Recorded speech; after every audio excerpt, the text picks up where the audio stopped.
జై కిసాన్, జై కిసాన్. చూడండి మా పొలంలో మొలకలు వచ్చాయండి. మడి నాటేదానికి విత్తనాలు వేసామండి. చూడండి చూడండి ఇంత బాగా వచ్చాయి మొలకలు, బాగా వచ్చాయండి. అట్ట కదా మా మోటార్ ఉంది. చూడండి మా మోటార్ నీళ్ళు వస్తున్నాయి. ఇది నారు బాగా వచ్చింది కానీ ఈ జంతువులు తొక్కేసాయండి. ఎంత కావులినా కానీ అవి ఎప్పుడు వచ్చాయేమో తొక్కేసినాయి.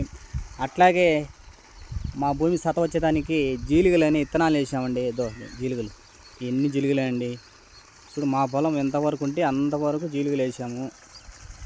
చూడండి ఇదంతా మా పొలమే. జీలుగలు ఇక్కడ ఎంత వేపుగా పెరిగినాయి. ఈ ఈ విత్తనాలు ఎంత వేపుగా పెరిగితే అంత భూమికి సత వస్తుందండి. ఆ విత్తనాలు అంటే భూమి ఆ చెట్లు విత్తనాల చెట్లు ఆ నీళ్ళు పెట్టేసి అంటే ట్రాక్టర్తో దున్నేసినాం అనుకో, భూమికి మంచి